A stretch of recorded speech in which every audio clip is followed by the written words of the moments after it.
నమస్తే. సర్పంచ్ ఎలక్షన్స్ కూడా ఇందులో మీ వంతు పాత్ర మీరు నిర్వర్తించి ప్రతిపక్షం కంటే అధికార పక్షాన్ని తలదన్నేలా వచ్చినటువంటి రిజల్ట్ ఇప్పుడు దిశ నిర్దేశం ఏ విధంగా ఉండబోతుంది అంటే ఏం చెప్తారు? కేసీఆర్ గారు తెలంగాణ ఉద్యమంలో కానీ లేదా పాలన చేస్తున్నటువంటి సందర్భంలో కానీ ఒక మాట పదే పదే చెప్పేటువంటి వాళ్ళు, తెలంగాణ ప్రయోజనాలు దెబ్బతింటే పదవులు కాదు ప్రాణం పైన కూడా నేను చూస్తూ ఊరుకోను, తల తెగిపడినా తెలంగాణ కోసం కొట్లాడతా అని వారు అనేక సందర్భాల్లో చెప్పారు. నారు పోసి నీరు పెట్టి కోత కోసి కుప్పబెట్టినోడికే ఆ ధాన్యం కుప్ప మీద గర్సు ఉంటుంది, ఆ హక్కు ఉంటుంది, ఆ బాధ్యత ఉంటుంది. అట్లనే తెలంగాణ తెచ్చిన నాయకుడిగా కేసీఆర్ గారికి తెలంగాణ పట్ల ఆ గర్సు ఉంటుంది, ఆ బాధ్యత ఉంటుంది. కాబట్టి ఈరోజు తెలంగాణకు ఇటు చంద్రబాబు నాయుడు గారు అటు మన రేవంత్ రెడ్డి ఈ ఇద్దరు ముఖ్యమంత్రులు కలిసి ఈరోజు తీరని అన్యాయం చేసేటువంటి ప్రయత్నం చేస్తున్నటువంటి నేపథ్యంలో తెలంగాణ జలవాటాను కాస్త ఈరోజు దోపిడీ చేస్తున్నటువంటి సందర్భంలో పాలమూరు రంగారెడ్డి ప్రాజెక్టును పడాగు పెట్టేటువంటి ఒక కుట్ర చేస్తున్నటువంటి సందర్భంలో గోదావరి మీద కట్టినటువంటి మరి కాళేశ్వరం ప్రాజెక్టును మొత్తం పడాగు పెట్టేటువంటి ఒక పరిస్థితి ఉన్నటువంటి నేపథ్యంలో వారు ఈరోజు తెలంగాణ భవన్కు రానున్నారు. తెలంగాణ భవన వేదికగా ప్రజలను ఉద్దేశించి మాట్లాడతారు. ఒక జలసాధన ఉద్యమానికి మరో ఉద్యమానికి తెలంగాణ ఈ నేల మీద వారు శ్రీకారం చుట్టబోతున్నారు. అంటే సర్పంచ్ ఎలక్షన్స్లో ఎవరికి వాళ్ళు పోటీకి దిగారు. ఈ పోటీలో 87% కాంగ్రెస్ పార్టీ ఆధిక్యత వచ్చింది అని చెప్పేసి అంటున్నారు. మీరేమో ఎక్కడ చూసినా కూడా మీ మెజారిటీ తోటి బీఆర్ఎస్ పార్టీ తరపు నుంచి గెలిచినటువంటి అభ్యర్థులు ఉన్నారు. అదేవిధంగా బీఆర్ఎస్ పార్టీ బలపరిచినటువంటి అభ్యర్థులు కూడా గెలిచినటువంటి సందర్భంలో ఉన్నాం. అయితే దీన్ని ఎలా చూడొచ్చు అంటారు? ఎందుకు మాట మారుస్తున్నటువంటి సీఎం రేవంత్ రెడ్డి?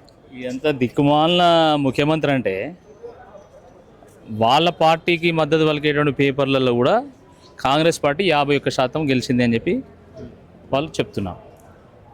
కానీ వీళ్ళు మాత్రము 85% గెలిచినామంటారు. నాకైతే అసలు మీరు ఏ లోకంలో ఉన్నారో నాకైతే అర్థం కావడం లేదు. 2 ఏళ్ళు కూడా పూర్తి కాలే మీకు. ఇప్పటికీ 2 ఏళ్ళు పూర్తి కాక ముందుకే వచ్చినటువంటి ఫలితాల్లో మీరు 50% దాటలేదు. చక్కగా చెప్పాలంటే 50% కూడా వాళ్ళు దాటలేదు. ప్రతిపక్షాలు 50% గెలిచినాయి. అంటే మరి మీ పాలన బాగున్నట్ట, ప్రజల విశ్వాసం మీ పట్ల ఉన్నట్ట లేనట్ట మీరు ఆత్మవిశ్లేషణ చేసుకోవాలి.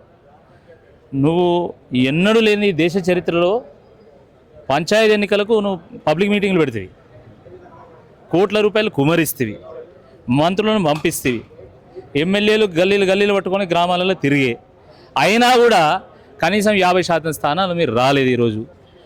మరి ఇక నువ్వు ఏం వెలగబెట్టినట్టు, నువ్వు ఏం సాధించినట్టు? అచ్చా మీద అంతా బాగుంటే, గ్రాఫ్ అంతా బాగుంటే చలో పెట్టు, మరి ఎంపీటీసీ ఎన్నికలు పెట్టు, జడ్పీటీసీ ఎన్నికలు పెట్టు. ఎందుకు పెడతలేవు? వాళ్ళకి తెలుసు నిండా మునిగినాం అని చెప్పి. ఎందుకంటే సింబల్ లేనటువంటి సర్పంచ్ ఎన్నికల్లోనే ఇట్లుంటే రేపు కారు గుర్తు కనబడితే నీ పార్టీ ఉంటుందా? ఇది గుర్తుపెట్టుకోవాలా. గంతెందుకు 10 మంది శాసనసభ్యులు నీ పార్టీలో వచ్చి చేరేలు కదా బీఆర్ఎస్ నుండి. దమ్ముంటే, ఆత్మవిశ్వాసం ఉంటే, నీ పాలన మీద నీ నమ్మకం ఉంటే చలో వాళ్ళతో రాజీనామా చేయించు. ప్రజల తీర్పు కోరు, వాస్తవం ఏదో తెలుస్తుంది. ఎందుకు చేస్తలేవు? మళ్ళీ ఇంకేమంటారు? లేదు మేము కాంగ్రెస్లోనే ఉన్నాం, మేము బీఆర్ఎస్లోనే ఉన్నామని మాట్లాడతారు ఈ ఎమ్మెల్యేలు చేరినటువంటి వాళ్ళు. మరి మీరు బీఆర్ఎస్లోనే ఉంటే ఈరోజు కేసీఆర్ గారి నేతృత్వంలో తెలంగాణ భవన వేదికగా బీఆర్ఎస్ఎల్పీ మీటింగ్ జరుగుతుంది. ఇక్కడ రాష్ట్ర కార్యవర్గ సమావేశం జరుగుతుంది. మీరు ఎందుకు రాలే? ఇక్కడికి ఎందుకు రాలే? మీరు బీఆర్ఎస్లోనే ఉంటే మీరు కాంగ్రెస్ కండువ ఎందుకు కప్పుకుంటాను, పింకు కండువ ఎందుకు కప్పుకుంటలేరు? మీరు గాంధీ భవన్ ఎందుకు పోతాను, అసలు తెలంగాణ భవన్ ఎందుకు రావట్లేదు? దీనికి సమాధానం ఉందా? ఇంత దిక్కుమాలిన ఎమ్మెల్యేలను అయితే ఎక్కడ చూడలేదు నాకు తెలిసి. అయితే కొంతమంది పార్టీలు ఉన్నారంటే ఏ పార్టీని ఉన్నాను మేము ఆ పార్టీలోనే ఉన్నామంటారు. నిన్నేమన్నారు? బీఆర్ఎస్లో ఉన్నామన్నారు. బీఆర్ఎస్లో ఉన్నారని చెప్పేసి మా బ్యానర్లు అన్నింటి మీద స్టేషన్ కాన్పూర్లో కడియం శ్రీహరి ఫోటో కూడా వేసినాం మేము. ఆయన బీఆర్ఎస్ కండువా ఉన్నటువంటి ఫోటో వేసినాం. ఫోటో అయితే పెద్ద లొల్లి, కాంగ్రెస్ వాళ్ళు వచ్చి కేసు, ఎవరి మీద కేసు పెడతారు? మీ ఎమ్మెల్యే ఆయన చెప్తున్నారు లేదా నేను బీఆర్ఎస్లో ఉన్నా అంటే, మరి బీఆర్ఎస్ కండువా వేసి బీఆర్ఎస్ పోస్టర్ అయితే మీకేం నొప్పి? నాకు అర్థం కాదు. అంటే ఎంత దిగజారిపోయినలో ఒకసారి అర్థం చేసుకోవాలి. అంటే కొంతమంది నాయకులు గాంధీ భవన్లో ఉండి కూడా మేము బీఆర్ఎస్ పార్టీలో ఉన్నామని చెప్పి చెప్తున్నారు. దీన్ని ఎలా చూడొచ్చు అంటారు? ఏముందండి, విలువలు కోల్పోయినలు, రాజకీయంగా దిగజారిపోయి పదవులు కాపాడుకోవడానికి ఈరోజు క్యారెక్టర్ కోల్పోయి ఈ రకంగా వ్యవహారం చేస్తూ ఉన్నారు. వీళ్ళకి ప్రజలే బుద్ధి చెప్తారు. ప్రజాస్వామ్యంలో ఏముందండి, అంతిమంగా ప్రజలే కదా నిర్ణయం చేసేది. సో ప్రజల దగ్గర మేము పోయినాము, ప్రజలకి చెప్తున్నాము. ఈరోజు అయినా కూడా లేదు, మేము దిగజారైనా కూడా మేము ఎమ్మెల్యేగా కంటిన్యూ అవుతామని వాళ్ళు అనుకుంటాను. అనుకోనియండి. తప్పకుండా వాళ్ళకు 2 చెంపలు వాయించేటువంటి తీర్పు సుప్రీంకోర్టు ఇస్తుంది. బెంగాల్లో నవంబర్ 13 రోజు ఒక తీర్పు వచ్చింది, ఇది గుర్తుపెట్టుకోండి. మేము భారతీయ జనతా పార్టీలో గెలిచినటువంటి ముకుల్ రాయ్ గారు పోయి టీఎంసీలో చేరిండు. టీఎంసీలో చేరితే లేదు చేరలే అని చెప్పి ఆడ స్పీకర్ తీర్పు ఇచ్చాడు. సుప్రీంకోర్టు ఇంటర్వ్యూన్ అయ్యి, సరే కలకత్తా హైకోర్టు ఇంటర్వ్యూన్ అయ్యి లేదు ఈయన పార్టీలో చేరిండు కాబట్టి ఈయన సస్పెండ్ చేస్తున్నాం, అసలు ఈయన ఎమ్మెల్యేగా ఉండడానికి వీలు లేదని చెప్పేసి సుప్రీంకోర్టు కలకత్తా హైకోర్టు రూలింగ్ ఇచ్చింది. మరి కలకత్తా హైకోర్టు ఒక రూలింగు, తెలంగాణ హైకోర్టు ఇంకో రూలింగ్ ఇయ్యదు కదా, ఒకటే రూలింగ్ ఉంటుంది ఎక్కడికి పోయినా కూడా. కాబట్టి తప్పకుండా వీళ్ళకు ధీటైనటువంటి సమాధానం న్యాయస్థానం ఇస్తుంది. మాకు ధర్మం మీద న్యాయం మీద మాకు నమ్మకం ఉన్నది, కోర్టుల మీద నమ్మకం ఉంది. అంతిమంగా ధర్మమే గెలుస్తుంది.